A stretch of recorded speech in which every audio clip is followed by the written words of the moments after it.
While we can't say the war over America's wild spaces began on January 20th, 2025, this is where our story begins.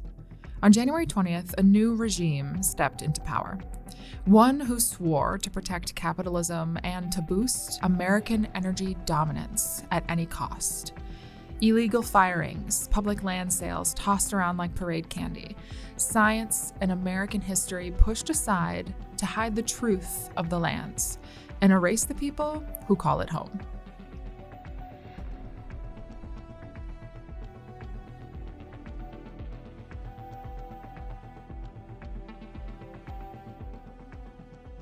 President Trump came into office and immediately came out with a bunch of executive orders that were pretty relevant to our space.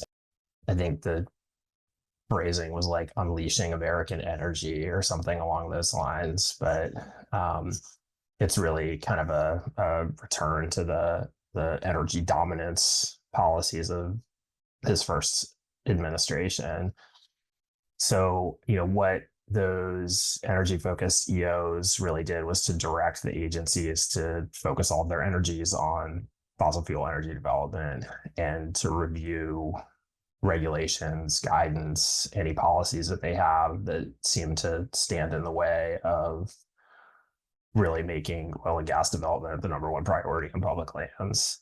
We've seen via the energy dominance and unleashing American energy executive order and subsequent secretarial order, we've seen that this administration wants to disregard bedrock environmental laws to hasten the deployment of oil and gas and coal at the expense of wind and solar specifically. By January 23rd, more than 2,000 promised jobs were rescinded. Offers ripped away from the next generation of rangers and stewards. Careers vanished before they could even begin. And on January 28th, the Interior's leaders sent an ultimatum to resign now with a buyout or stay and risk being fired. The so-called fork in the road. Hundreds would later take this deal. Meanwhile, symbols of the land itself began to be rewritten. By presidential order, the Gulf of Mexico was supposedly renamed the Gulf of America. Mount Denali was also stripped of its native name and rechristened Mount McKinley. We're going to be changing the name of the Gulf of Mexico to the Gulf of America, which has a beautiful ring that covers a lot of territory. The Gulf of America, what a beautiful name. All of this in an effort to erase history, science, and culture with just the stroke of a pen. But on the 3rd of February, a new suspect entered the scene. Doug Burgum, sworn in as the 55th Secretary of the Interior. Within hours, he signed 6 orders, revoking protections for the Arctic coast, unleashing deregulation, and upholding the idea of a national energy emergency to bulldoze climate rules. I don't think that anyone in the White House particularly thinks about public lands in any other context, particularly thinks about outdoor recreation. I think, my belief from talking with people who've worked closely with Burgum in the past is that, personally, this stuff matters to him. And so, I think when we're not in conflict with resource development, I'm hopeful that there'll be some things to do. And on my most optimistic days, I might hope that we could also use outdoor recreation as a reason to temper some of these overambitious ideas around energy development.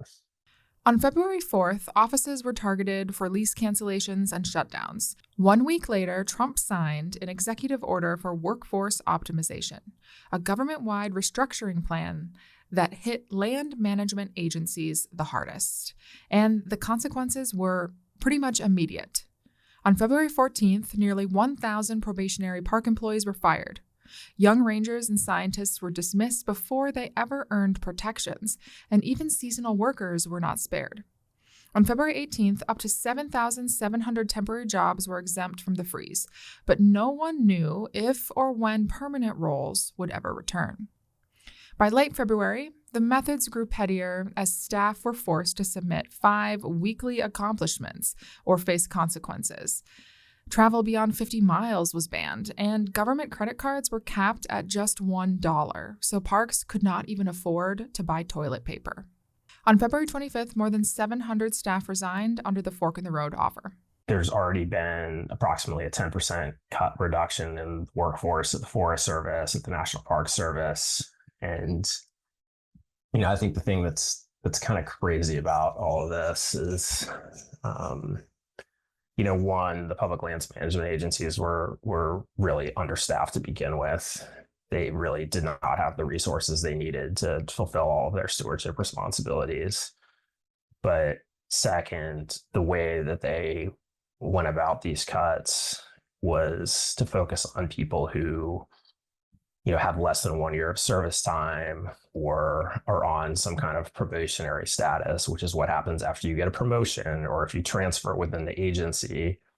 So the people who they're, picking off through this round of layoffs, it's not the stereotypical bureaucratic chair warmer. It's the young people at the beginning of their career, the people who are, carrying a chainsaw and doing actual work on the land, the people who are, high performers generally, and therefore are moving around in the agency and getting promoted.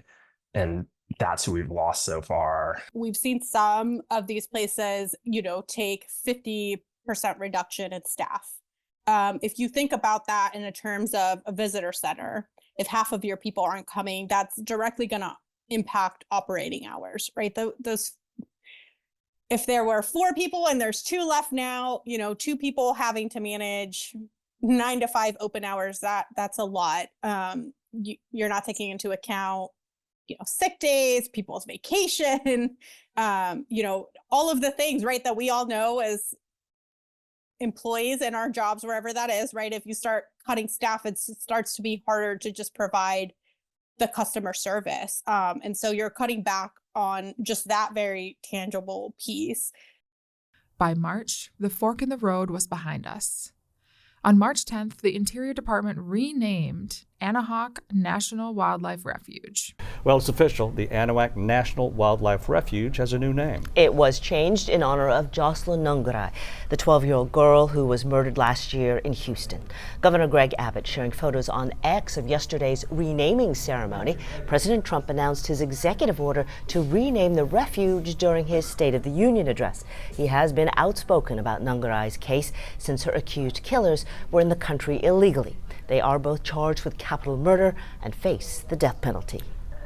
Unfortunately, this move was not a genuine act of remembrance. In my opinion, all it was political theater. By weaponizing a tragedy and pinning it to immigration, the administration signaled its willingness to turn public lands into stages for a culture war. 3 days later, the gutting of the agencies began in earnest. Staff were ordered to draft reorganization plans, knowing full well what that meant: buyouts, forced retirements, and reductions in force. The institutional knowledge of these career employees, people who had spent decades safeguarding our rivers, forests, and wildlife, were suddenly expendable. And meanwhile, the energy machine was roaring to life. From the coal seams of Montana's Spring Creek mine to new offshore oil projects and revenue sharing for Gulf states, fossil fuel expansion was no longer hypothetical. Like one of the immediate one that comes to mind is just this mandate of oil and gas leases in the Arctic National Wildlife Refuge. Arctic National Wildlife Refuge is, one of the crown jewels, I would say, of our public lands. It was set aside when there was oil and gas development happening on the kind of north slope of Alaska. And so they said, we're going to develop over here, let's protect something over here. And that was the Arctic National Wildlife Refuge. And it's still so important, I think for caribou in particular. But they mandated 4 lease sales in that, up to 400,000 acres apiece. And so, that's 1.6, million if we're doing our math, right? Like of acres that will now be in the Arctic, forced to be leased. By the end of March, the administration was celebrating their quote-unquote historic growth in offshore oil, a milestone in Trump's vision of American energy dominance. But it isn't just clean energy that they were looking to erase. On March 27th, Trump signed an executive order to restore truth and sanity in American history. This week, Trump signed an executive order titled Restoring Truth and Sanity to American History, an order aimed at eliminating what President Trump calls improper ideology from the American historical narrative, including at our museums, national parks, and monuments. The executive order reads in part, over the past decade, Americans have witnessed a concerted and widespread effort to rewrite our nation's history, replacing objective facts with a distorted narrative driven by ideology rather than truth. Our nation's unparalleled legacy of advancing liberty, individual rights, and human happiness is reconstructed as inherently racist, sexist, oppressive, or otherwise irredeemably flawed. By April, the pace only quickened. On the 5th, the Senate advanced a budget reconciliation package that allowed the sale of federal public lands. Days later, the administration lifted the coal leasing moratorium, a move designed to drag a dying industry back from the grave. And new rules followed: emergency orders for forest health that opened vast landscapes to industrial logging, directives to treat critical minerals as matters of national security, and even unlocking more land for mining. The Army was gifted over 109,000 acres of federal public land along the U.S.-Mexico border in New Mexico, citing national security and border control needs.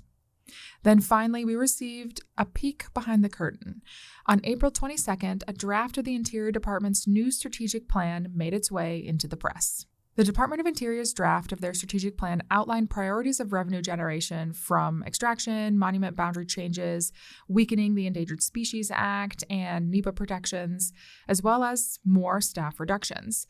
But one notably absent mention was climate change. The body of conservation, already weakened, was now being stripped down and put to work in service of something else entirely: power and production. Under the cover of night, quite literally at midnight, on May 6th, the House passed an amendment authorizing the sale of hundreds of thousands of acres in Nevada and Utah, bypassing public comment to do so. The vote came with no public input, no hearings, no debate, just a midnight theft of public lands. While outcry from the outdoor community was focused on potential public land sales, the Interior announced a rollback of offshore drilling safety rules in the Gulf of Mexico, or what they're calling the Gulf of America. The changes reversed hard-won protections put in place after the Deepwater Horizon disaster. Then came a brief moment of reprieve.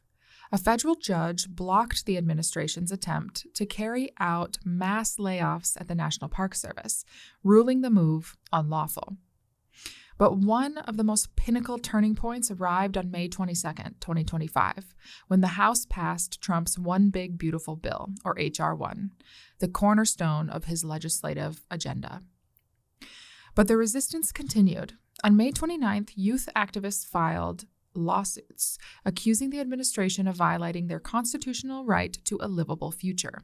But that same day, the Supreme Court narrowed NEPA, the nation's bedrock environmental law, so agencies would no longer be required to consider cumulative environmental impacts. NEPA is the National Environmental Policy Act, and it was passed in 1970 by President Nixon, so it was very much a bipartisan bill.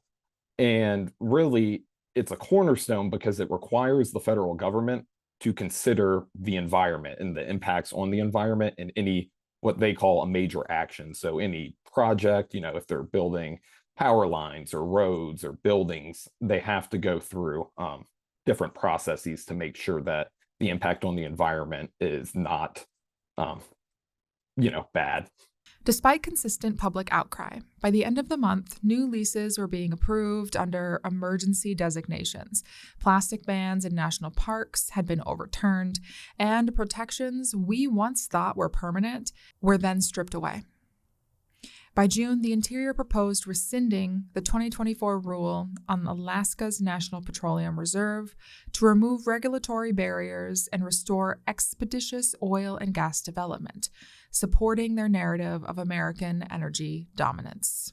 Well, Bill, this is such an incredible opportunity where Chris and I are here literally at the top of the world, the northernmost place in the United States, called the North Slope Borough. This is the size of Montana. an area across the top of Alaska, includes the National Petroleum Reserve Alaska and ANWR, two areas that President Trump has set free for development. Within days, the Department of Justice proposed giving the president unilateral authority over national monuments, and the Interior expanded categorical exclusions for drilling and mining permits. By mid-June, visitors in national parks would begin to encounter new signs in parks across the country. The signs ask visitors to report any damage to parks, as well as, via a QR code, to identify any signs or other information that are negative about either past or living Americans, or that fail to emphasize the beauty, grandeur, and abundance of landscapes and other natural features. On June 18th, the U.S. Geological Survey released estimates of untapped reserves, tens of billions of barrels of oil and trillions of cubic feet of gas beneath public lands. And by June 30th, the USDA Secretary Brooke Rollins announced their intent to rescind the roadless rule protections. The roadless rule is this regulation at the U.S. Forest Service that protects over 58 million acres of inventoried roadless areas. So areas without roads, some of the last undeveloped places in the National Forest System. The rule has existed since 2001. It's from the Clinton administration. It's withstood several legal challenges and a few bumps in the road over the last 20 plus years. But it's protected a lot of our best outdoor recreation, and it protects it in a way that provides for recreation access for a whole variety of sports, ranging from, your lightest touch, backpacking trip, quiet recreation, all the way to motorized users. The Department of Interior, once a guardian of America's natural heritage, has been fully repurposed. And as summer progressed, the assault did not slow. By July 1st, the Senate fell in line and officially passed H.R. 1. And just days later, on July 4th, 2025, as fireworks lit the sky, Trump signed H.R. 1 into law. While there were major land sale provisions removed from the budget package before it was signed, other risks to climate and public lands remain.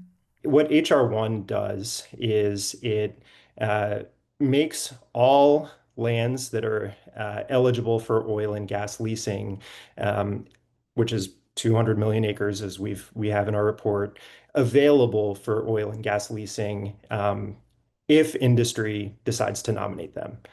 So essentially, there's no delta between eligible and available. So all industry needs to do is pick parcels that are on the accompanying map, and there are several provisions in the bill that essentially stipulate that these lands must essentially be put on a conveyor belt to lease. There's one piece of the legislation that requires that 50% of nominated acreage be offered for lease at the next quarterly lease sale. The legislation also includes a stipulation that in every state for which there's known oil and gas reserves, so pretty much every Western state in the United States, there be quarterly lease sales. So 4 lease sales a year, essentially every 3 months. And at each one, 50% of what industry is pointed to must be offered. There's another provision in the legislation that requires that all nominated acreage be made available to the oil and gas industry within 18 months. I'd say in terms of the Endangered Species Act implications, the main, most direct provision of the law is a rescission of unobligated funds for recovery actions for threatened and endangered species. And this was a $125 million pot of money under the Inflation Reduction Act. And now most of that money, we believe, has been spent, but not all of it. Several million dollars may still be out there that were unobligated that now will no longer be available to go towards developing recovery plans for threatened and endangered species, or taking those on-the-ground conservation actions necessary to recover those species. By July 7th, a federal hiring freeze had been extended. hollowing out the very agencies meant to enforce environmental protections. And on July 8th, the Supreme Court lifted the block on Trump's mass federal layoffs. But outside the halls of Washington, resistance is growing. In early July, in Florida, members of the Miccosukee tribe and Everglades residents protested the proposed Alligator Alcatraz detention facility, warning of its threats to land, water, and cultural survival. But by mid-July, the Interior cut subsidies for wind and solar while promoting oil, gas, coal, and even prison reopening schemes under the banner of safety.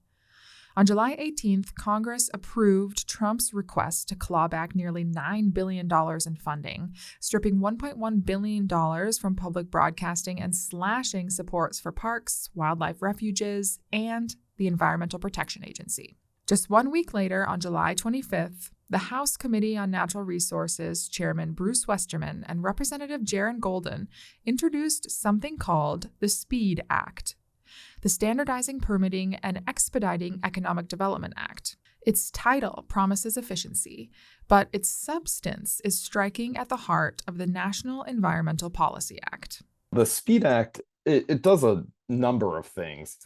One of the big things is kind of this continued attack on science that we're seeing at the federal level. And they're saying that once a application for NEPA is put in, or a notice of intent, the agency is not required to use any what they are calling new science. So once that date hits, they don't have to listen to any new science. And I find that pretty troubling, because in a lot of these fields, science evolves day by day. There's always new papers coming out and that sort of thing.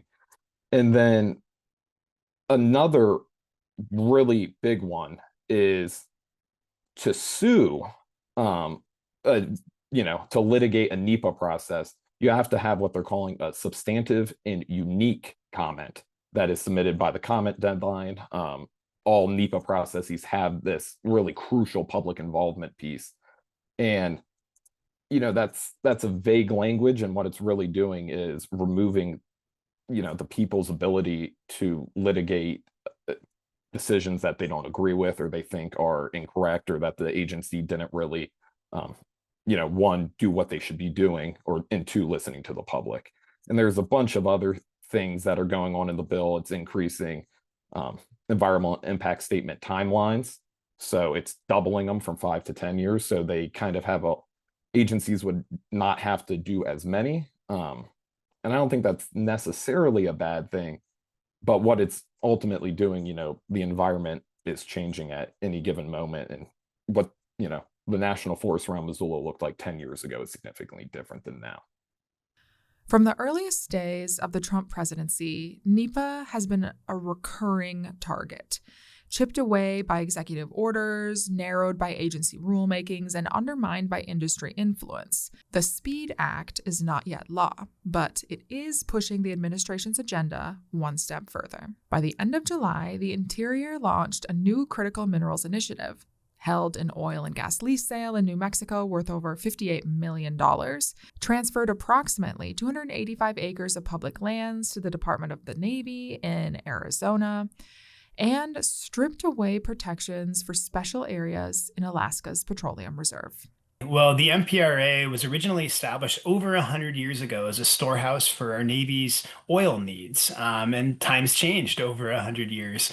So in the 70s, the statute, the mandate that governs this landscape, which is the largest piece of public lands in our nation at 23 million acres, the mandate for how it was managed was updated to not only include some oil and gas development, but maximally protect unique values that can be found across this landscape. We're talking the farthest north you can go in our nation. There are icy waters of the Arctic Ocean along the northern shore of the Western Arctic, as we refer to it. There's mountainous Brooks Range rising up with high alpine tundra where caribou migrations take place every year. There's incredible biodiversity, and there's also long-running human traditions of living off the land, of harvesting food that continue unimpacted by industrialization largely to date. And so what we're talking about here is the future of that landscape and Trump's attempt to get rid of all the protections that have been granted to this landscape over previous decades. On July 29th, the Interior announced additional measures against wind energy, halting projects, canceling leases, and ensuring fossil fuels would remain their favored child. Then in August, the scale of what has been happening became even clearer. On August 5th, the Interior Department approved a coal expansion at Montana's Rosebud mine, despite warnings of contamination threatening the Yellowstone River. And one day later, the Lava Ridge Wind Project in Idaho, a 1,000 megawatt clean energy project, was canceled. By August 7th, offshore wind approvals were essentially paused nationwide. Just 200 days into Trump's presidency, environmental safeguards have been actively dismantled at breakneck speed. Coal mining companies have been granted privileges unseen in decades. And where we will end today, we see discrimination and retaliation for speaking out against the actions of this administration. And on August 12th, a biologist in Yosemite was terminated after displaying a trans flag on a May 20th demonstration of dissent while off duty. In this story, which is far from over, there's no single criminal or individual crime. These are clear and decisive attacks on wild spaces and the communities protecting them that are carried out not only by Trump or Burgum or the Supreme Court ruling. The killer is an ideology of extraction, deregulation, erasure, control, and of greed. The belief that public stewardship is an obstacle to be eliminated for the sake of profit, but profit only for a few. And the crime scene is vast, from the Yellowstone River to Alaska's Arctic and Bears Ears to the Everglades. The question isn't who keeps pulling the trigger. We can see that unfolding day after day. It's whether we are willing to stop the crime as it progresses. We track the attacks on public lands each week and release new episodes every Friday featuring policy experts to break down the biggest public lands news you need to be aware of. Not to overwhelm you, but to give you the information and the knowledge you need to take action. To support watchdog groups, to support legal action, and to help keep watch where you live and where you recreate. Because what happens to these lands not only strips away the places we like to play, but the future of wild spaces for generations to come. I don't want to be alarmist with people, but I do feel like public lands as we know them, as part of our American heritage, are at risk. Having these remaining areas of nature, available to us to hunt, fish, hike, climb, camp with our families, and being able to enjoy that, right, regardless of political affiliation or of, your financial situation or ability, that is sort of a key component to our identity. If you think to like America, you can think like Grand Canyon and Yellowstone, right? These iconic places. And those could be at risk and we could lose them. And maybe not selling them off, like, oh, they're going to bid on the Grand Canyon. But just by neglect, because we have fired everyone and defunded everything. There's so much going on right now and it feels very overwhelming. And that is by design. And then also people think that their voices don't count in this country anymore. And in some ways I would say, yeah, like billionaires have like stepped in and there's got a lot of influence over what is happening.